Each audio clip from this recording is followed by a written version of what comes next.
দেশ বিদেশের ব্যবসা বাণিজ্য আর অর্থনীতির সব খবর নিয়ে আমন্ত্রণ ওয়ালটন স্মার্ট ফ্রিজ বিজনেস রিপোর্টে।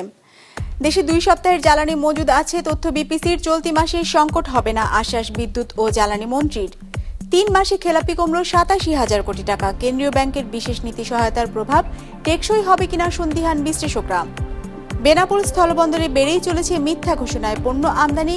কাস্টমস ও বন্দরের সমন্বয়হীনতায় বিপুল রাজস্ব হারাচ্ছে সরকার। এমন সব খবর নিয়ে আমাদের আজকের আয়োজন।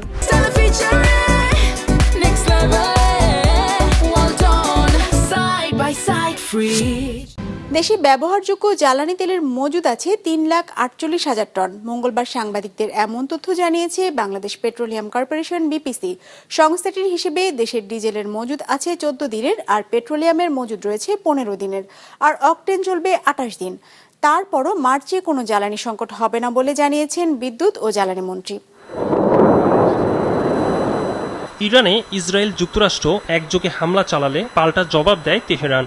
লক্ষ্যবস্তু করে ইসরায়েল ও গালফভুক্ত বিভিন্ন দেশে অবস্থিত যুক্তরাষ্ট্রের সামরিক ঘাঁটিকে।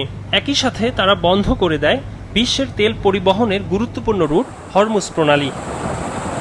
বাংলাদেশ জ্বালানি তেল ও গ্যাসের সিংহভাগ কেনে গালফভুক্ত দেশগুলো থেকে।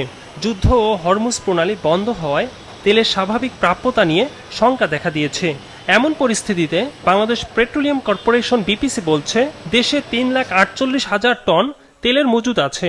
এর মধ্যে ডিজেলের মজুদ আছে 1,64,000 টন, আর পেট্রোল আছে 19,000, অকটেন আছে 34,000 টন। ডিজেলের ক্ষেত্রে আমাদের 14 দিন রিজার্ভ আজকের সকালের তথ্য অনুযায়ী। তারপরে অকটেনের ক্ষেত্রে 28 দিন আমাদের রিজার্ভ। এরপরে হলো পেট্রোলের ক্ষেত্রে 15 দিন। ফার্নেস অয়েল নিয়ে বেশ কথাবার্তা হচ্ছে, সেটা নিয়ে আমাদের 93 দিনের রিজার্ভ আছে। আর জেট ফুয়েল, যেটা যে একটু আগে বললাম, সেটা হলো 30 দিনের আমাদের রিজার্ভ আছে। বিপিসি বলছে, এপ্রিলের জন্য এরই মধ্যে 7 জাহাজ জ্বালানি কিনতে এলসি খোলা হয়েছে। আর বিদ্যুৎ ও জ্বালানি মন্ত্রী মার্চে জ্বালানির সংকটের আশঙ্কা নেই বলে জানিয়েছেন। যুদ্ধকালীন সমস্যা তো আছেই, আমাদের যতখানি চেষ্টা করা দরকার সব করবো আমরা। মার্চে কোনো চিন্তা নেই, মার্চে কোনো অসুবিধা নেই। এদিকে জিসিসি ভুক্ত দেশগুলো বাংলাদেশকে জানিয়েছে, জ্বালানির সরবরাহ এখন পর্যন্ত নিরবচ্ছিন্ন রয়েছে। কোনো সংকট তৈরি হলে অবহিত করবে দেশগুলো। একরামুল ইসলাম খান, বিজনেস রিপোর্ট, মাছরাঙা টেলিভিশন। 3 মাসে দেশের ব্যাংক খাতে খেলাপি ঋণের পরিমাণ কমেছে প্রায় 87,000 কোটি টাকা। ফলে ডিসেম্বর শেষে ব্যাংক খাতে খেলাপির পরিমাণ দাঁড়িয়েছে 5,57,000 কোটি টাকায়, যা মোট বিতরণকৃত ঋণের 30.60%। বাংলাদেশ ব্যাংকের সবশেষ প্রতিবেদনে এমন তথ্য উঠে এসেছে। সংস্থাটির মুখপাত্র জানিয়েছেন, ঋণ পুনঃতফসিল সুবিধার কারণে কমেছে খেলাপির পরিমাণ। রায়হান শোভনের রিপোর্ট। দেশের ব্যাংকিং খাতে কমতে শুরু করেছে খেলাপি ঋণের পরিমাণ। বাংলাদেশ ব্যাংকের হালনাগাদ তথ্য অনুযায়ী 2025-এর অক্টোবর থেকে ডিসেম্বর সময়কালে দেশের ব্যাংক খাতে খেলাপি ঋণের পরিমাণ দাঁড়িয়েছে 5,57,216 কোটি টাকা। তার আগের প্রান্তিকেও যা ছিল 6,44,000 কোটি টাকার বেশি। সে হিসাবে 3 মাসের ব্যবধানে খেলাপির পরিমাণ কমেছে 87,000 কোটি টাকার বেশি। এই কোয়ার্টারে কমবে এই আশাবাদ আগের কোয়ার্টারেই ব্যক্ত করা হয়েছিল, যে আমরা বিশেষ ঋণ নীতি সহায়তা বা সহায়তা দিয়েছিলাম, যে তার আওতায় বিভিন্ন ব্যাংকের বড় বড় অনেক খেলাপি ঋণ রিশিডিউল হওয়ার কারণে এটা মূলত করেছি। ব্যাংকের কাজ হচ্ছে এই রিশিডিউল যাদের করলাম তাদেরকে ক্লোজলি মনিটর করা, যাতে নতুন করে আবার খেলাপির দিকে ধাবিত না হয়। কেন্দ্রীয় ব্যাংকের তথ্য অনুযায়ী 2024-এর জুন শেষে দেশের ব্যাংক খাতে খেলাপির পরিমাণ ছিল 2,11,000 কোটি টাকা। সংশ্লিষ্টদের মতে মূলত আওয়ামী লীগ সরকারের আমলে ঋণের প্রকৃত তথ্য গোপন করায় খেলাপির পরিমাণ কম ছিল। সেই ধারা থেকে বেরিয়ে আন্তর্জাতিক পদ্ধতি অনুসরণের কারণে হুড়হুড় করে বাড়ে খেলাপির পরিমাণ, পৌঁছে যায় ইতিহাসের সর্বোচ্চ 6,44,000 কোটিতে। তবে নির্বাচনের আগে 2% অর্থ জমা দিয়ে খেলাপি থেকে বেরিয়ে আসার নিয়ম ও 300 ব্যবসায়ীকে আরো ছাড়ে নবায়নের সুযোগ দেয় কমতে শুরু করেছে ঋণ খেলাপির পরিমাণ। ওই যে 17 বছর 18 বছর যারা ইম্প্যাক্ট হয়েছিল তাদেরকে কিভাবে সহায়তা দেওয়া যায়, এবং তাও আবার জেনুইন রিজন থাকলে, যে ক্যাশ ফ্লো দেখে সবকিছু দেখে যদি করা যায় তাহলে সেটা করা যেতে পারে। এটা শুধুমাত্র যে নির্বাচনকে কেন্দ্র করে তা কিন্তু না। জানা গেছে, বন্ধ থাকা উৎপাদনমুখী কারখানাগুলো সচল করতেই আরো বেশি ছাড়ের ব্যবস্থা করেছে বাংলাদেশ ব্যাংক। এককালীন 2% নয়, আবেদনের সাথে 1% ও বাকি 1% 6 মাস পর পরিশোধের মাধ্যমে করা যাবে ঋণ নবায়ন। বিশ্লেষকরা বলছেন, এই নীতি সহায়তার কারণে কাগজে কলমে কমলেও ভবিষ্যতে খেলাপির পরিমাণ আবারও বাড়বে। তার বিরুদ্ধে আইনি আশ্রয় নিতে পারেন, যেটা ব্যাংকের জন্য খুব বেশি ফ্রুটফুল হবে না, ফ্যাক্টরি বন্ধ থাকলে তো শুধু ব্যবসায়ী একা ক্ষতিগ্রস্ত হচ্ছে না, হাজার হাজার এমপ্লয়ি, কর্মকর্তা সবাই তো ক্ষতিগ্রস্ত হচ্ছে। আমরা তো চাচ্ছি যে উৎপাদনের চাকাটা ঘোরা শুরু করুক।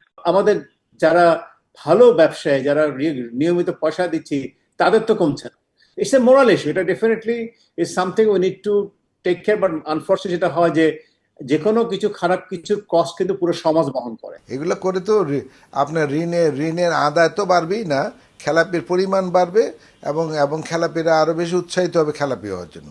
এবং আরেকটা বড় খারাপ ইম্প্যাক্ট হবে যে ভালো ঋণ গ্রহীতারা এখন খারাপ হওয়া শুরু করবে। তারা দেখবে যে টাকা পয়সা না দিলেই তো ভালো মনে হয়, টাকা পয়সা না দিলে আমি বিভিন্ন ধরনের ইনসেন্টিভ পাই, সুতরাং চলো আমরা টাকা পয়সা না দিই। কেন্দ্রীয় ব্যাংকের তথ্যমতে 2025-এর ডিসেম্বর শেষে দেশের সরকারি ব্যাংকগুলোতে খেলাপির পরিমাণ দাঁড়িয়েছে 1,46,000 কোটি টাকা, বেসরকারিতে 3,89,000 কোটি, বিশেষায়িত 18,500 আর বিদেশি ব্যাংকের খেলাপির পরিমাণ দাঁড়িয়েছে প্রায় 3,000 কোটি টাকায়। রায়হান শোভন, বিজনেস রিপোর্ট, মাছরাঙা টেলিভিশন।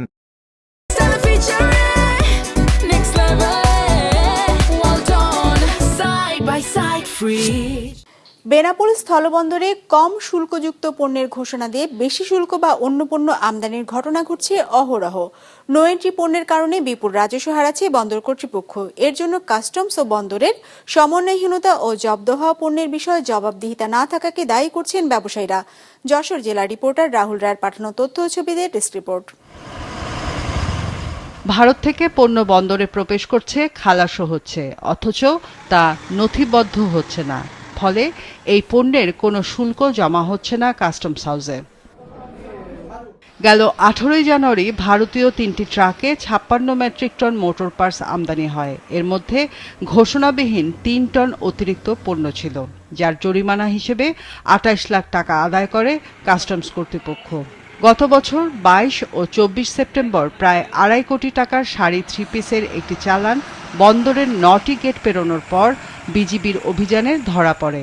এর আগে 2024 সালের আগস্ট মাসে ঘোষণাপত্র থাকলেও 891টি পণ্যের বিল অফ এন্ট্রি হয়নি, আদায় হয়নি শুল্ক। অভিযোগ রয়েছে, নামমাত্র তদন্ত করে বিষয়টি ধামাচাপা দেওয়া হয়। এমন পরিস্থিতিতে পণ্য আমদানি ঠিক থাকলেও বন্দরে রাজস্ব ঘাটতি কাটছে না। এটা উৎকোচ নেওয়ার জন্য কাস্টম কর্মকর্তাদের পকেট ভারী হয়, এতে কিন্তু সরকারের রাজস্ব আদায় হয়। এর আগেও যে সমস্যাগুলো হয়েছে তার তদন্ত সুষ্ঠুভাবে হয়নি, যার কারণে প্রতিনিয়ত এই ধরনের অনিয়ম চলছে। আশানুরূপ তদন্ত না হওয়ার ফলেই রাজস্ব ঘাটতি দেখা যাচ্ছে। কাস্টমস কর্তৃপক্ষ বলছে, মিথ্যা ঘোষণায় আনা পণ্যের চালানের বিপরীতে কাস্টমস আইনে মামলা হয়েছে। এ ধরনের ঘটনার যাতে পুনরাবৃত্তি না হয় সে বিষয়ে নজরদারি বাড়ানো হয়েছে। মিথ্যা ঘোষণায় আটককৃত যে সকল কনসাইনমেন্ট ছিল সেগুলো কাস্টমস আইন অনুসারে যথাযথ ব্যবস্থা গ্রহণ করা হয়েছে এবং ভবিষ্যতে এ ধরনের মিসডিক্লারেশনের যে কোনো ধরনের পণ্য আমরা ক্ষেত্রে সচেতন আছি। কাস্টমসের তথ্যানুযায়ী বেনাপোল বন্দরে চলতি অর্থ বছরে রাজস্বের লক্ষ্যমাত্রা ধরা হয়েছে 8,370 কোটি টাকা, কিন্তু রাজস্ব ঘাটতি রয়েছে 1200 কোটি টাকা। বিজনেস রিপোর্ট, মাছরাঙা টেলিভিশন।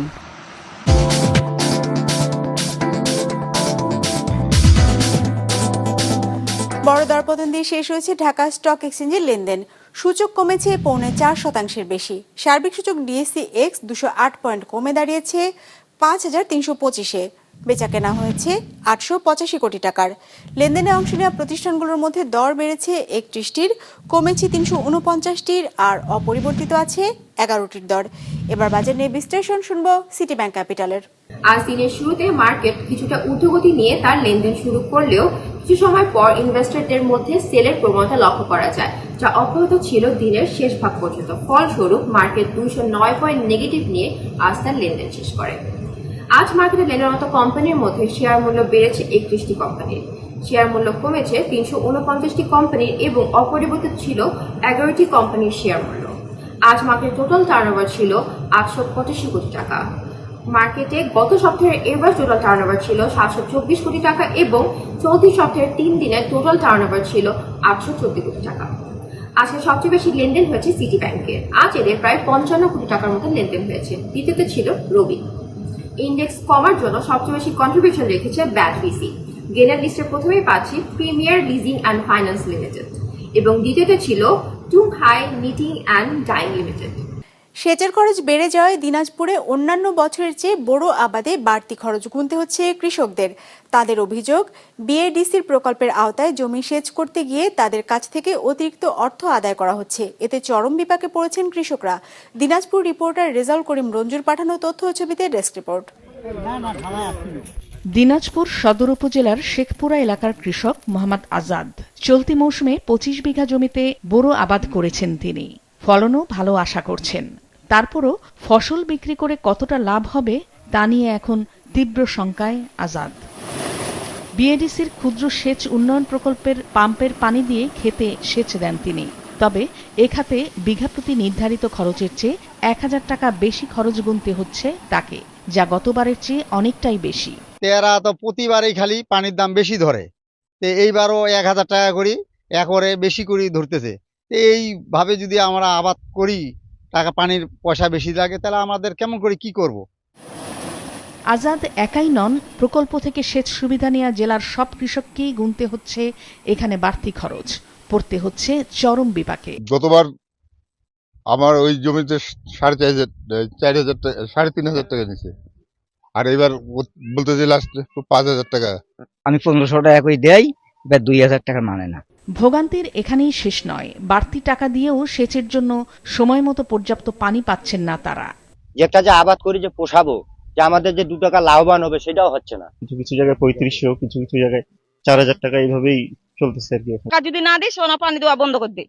সেচ প্রকল্প কর্মীরাও স্বীকার করলেন, স্থানীয় কর্মকর্তাদের নির্দেশ মেনেই কৃষকদের কাছ থেকে মিটার সংস্থাপন খরচ ও বিল নেওয়া হচ্ছে এবং এই টাকা গত মৌসুমের চেয়ে খানিকটা বাড়তি। মেশিন উঠা বসাতে খরচা বেশি হচ্ছে, আমাদের হলো মাঠ পর্যায়ে খরচা বেশি হচ্ছে। গতবার আমার মাসে বিল আসছিল মনে করেন 15,000, সে বিলটা আমার আসে এখন 20,000, 30,000, 20,000 প্লাস হয়ে যায়। যার কারণে এখন তারপরে এগুলো সবারই কাছে আমরা টাকাগুলো বেশি করে নিচ্ছি। বিএডিসির হিসেবে এবছর প্রতি একর জমি সেচে সর্বোচ্চ 5,000 টাকা নির্ধারণ করা হয়েছে। কেউ পানির বিল অতিরিক্ত নিলে তার বিরুদ্ধে ব্যবস্থা নেওয়া হবে, জানান সংশ্লিষ্ট কর্মকর্তা। যদি তারা এই নিয়ম না মানে বা নিয়ম ভঙ্গ করে, তাহলে তাদের আমরা ম্যানেজারের যে শিপ আছে সেটা বাতিল করব। চলতি বড় মৌসুমে জেলায় ধান আবাদ হয়েছে প্রায় 1,75,000 হেক্টর জমিতে এবং উৎপাদনের লক্ষ্য ধরা হয়েছে 12.5 লাখ টনের বেশি। বিজনেস রিপোর্ট, মাছরাঙা টেলিভিশন। বিশ্বের ধনীদের কাছে স্বর্গরাজ্য হিসেবে পরিচিত দুবাই পর্যটন কিংবা বিনিয়োগ পছন্দের তালিকায় বরাবরই অন্যতম শীর্ষ অবস্থানে থাকে শহরটি।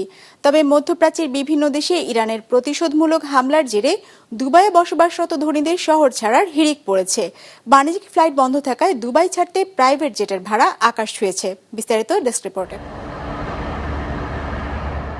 আকাশচুম্বী ভবন, করমুক্ত বেতন সুবিধা, ব্যবসা করা সহজ, এমন নানা কারণেই গত কয়েক দশক ধরে ধনীদের অন্যতম আকর্ষণের কেন্দ্রবিন্দুতে রয়েছে সংযুক্ত আরব আমিরাতের শহর দুবাই। মধ্যপ্রাচ্যের অন্য যেখানেই যা হোক না কেন, এই শহরটি বরাবরই ছিল আলাদা। সবাই জানত, মধ্যপ্রাচ্য যতটাই অস্থিতিশীল হয়ে উঠুক না কেন, এসব সংঘাত দুবাইয়ের সীমান্তেই সবসময় থেমে যাবে। কিন্তু এবারের চিত্র পুরোপুরি আলাদা। গত শনিবার ইরানে ইসরায়েল ও এর ঘনিষ্ঠ মিত্র যুক্তরাষ্ট্রের যৌথ হামলা শুরু হলে এর জবাবে মধ্যপ্রাচ্যের বিভিন্ন দেশে প্রতিশোধমূলক হামলা চালানো শুরু করে ইরান। বাদ যায়নি দুবাইয়ের বিমানবন্দর, হোটেল এবং বন্দর। সেগুলোতে দফায় দফায় হামলার কারণে আতঙ্কিত হয়ে সেখানে বসবাসরত ধনীদের দুবাই ছাড়ার হিড়িক পড়েছে। বাণিজ্যিক ফ্লাইট বন্ধ থাকায় সংযুক্ত আরব আমিরাতের গুরুত্বপূর্ণ এই বাণিজ্য নগরী ছাড়তে এখন প্রাইভেট জেটই ধনীদের একমাত্র ভরসা। প্রাইভেট জেট ব্রোকারেজ প্রতিষ্ঠানগুলোর তথ্য অনুযায়ী চাহিদা কয়েক গুণ বাড়া, বিমা জটিলতা, অনেক অপারেটর ফ্লাইট চালাতে রাজি না হওয়ায় ভাড়ার হার আকাশ ছুঁয়েছে। মাস্কাট থেকে ইস্তাম্বুলগামী একটি ছোট জেটের ভাড়া বর্তমানে 85,000 ইউরো বা প্রায় 1,22,00,000 টাকা, যা সাধারণ সময়ের তুলনায় 3 গুণ বেশি। প্রাইভেট চার্টারে মস্কো যেতে একজনকে গুনতে হচ্ছে 20,000 ইউরো। রিয়াদ থেকে ইউরোপের ফ্লাইটের ভাড়া দাঁড়িয়েছে প্রায় $3.5 লাখ। আকাশপথ বন্ধ হওয়ায় অনেক পর্যটক ও প্রভাবশালী ব্যক্তি স্থলপথে পার্শ্ববর্তী দেশ ওমানের দিকে ছুটছেন। 4.5 ঘন্টার সড়ক পথ পাড়ি দিয়ে তারা ওমানের মাস্কাট বিমানবন্দরে পৌঁছাতে চেষ্টা করছেন। সেখান থেকে ইউরোপ বা এশিয়ার বিভিন্ন দেশের বাণিজ্যিক ফ্লাইট এখনও সীমিত পরিসরে চালু রয়েছে। এছাড়াও অনেক বেসরকারি নিরাপত্তা সংস্থা বিলাসবহুল SUV গাড়ির বহর ব্যবহার করে গ্রাহকদের 10 ঘন্টার পথ পাড়ি দিয়ে সৌদি আরবের রিয়াদে পৌঁছে দিচ্ছে। রিয়াদ বিমানবন্দর চালু থাকায় সেখানেও যাচ্ছেন অনেকে। এদিকে দুবাইয়ে আটকে পড়া সাধারণ পর্যটকদের অবস্থা আরও শোচনীয়। দুবাই পর্যটন বোর্ড হোটেলগুলোকে নির্দেশ দিয়েছে যাতে পর্যটকদের বের করে না দেয়া হয় এবং আগের ভাড়াতেই থাকার মেয়াদ বাড়ানো হয়। তবে অনেক রুশ পর্যটক অভিযোগ করেছেন হোটেল কর্তৃপক্ষ তাদের কাছে অতিরিক্ত অর্থ দাবি করছে বা রিসোর্ট ছেড়ে যাওয়ার নির্দেশ দিচ্ছে। সাগরে থাকা প্রমোদতরীগুলোতেও হাজার হাজার পর্যটক আটকা পড়েছেন। নিরাপত্তার স্বার্থে যাদের জাহাজ থেকে নামতে দেয়া হচ্ছে না। দুবাইয়ে বর্তমানে অবস্থানরত বিদেশিরা মূলত 3টি দলে বিভক্ত হয়ে পড়েছেন।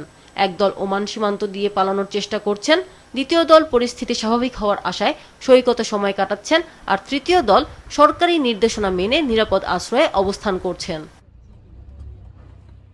আমিনা লুসি, বিজনেস রিপোর্ট, মাছরাঙা টেলিভিশন। দর্শক, আমাদের যে কোনো পর্ব নিজেদের সুবিধাজনক সময় দেখতে সাবস্ক্রাইব করুন বিজনেস রিপোর্টের অফিসিয়াল ইউটিউব চ্যানেল। ফেসবুক পেজে লাইক দিয়ে আপডেট থাকুন ব্যবসা বাণিজ্যের আলোচিত সব ঘটনা সম্পর্কে, আর আপনাদের মতামত জানান কমেন্টস অথবা ইনবক্সে। আজ এটুকুই, বিদায় নিচ্ছি, ভালো থাকবেন।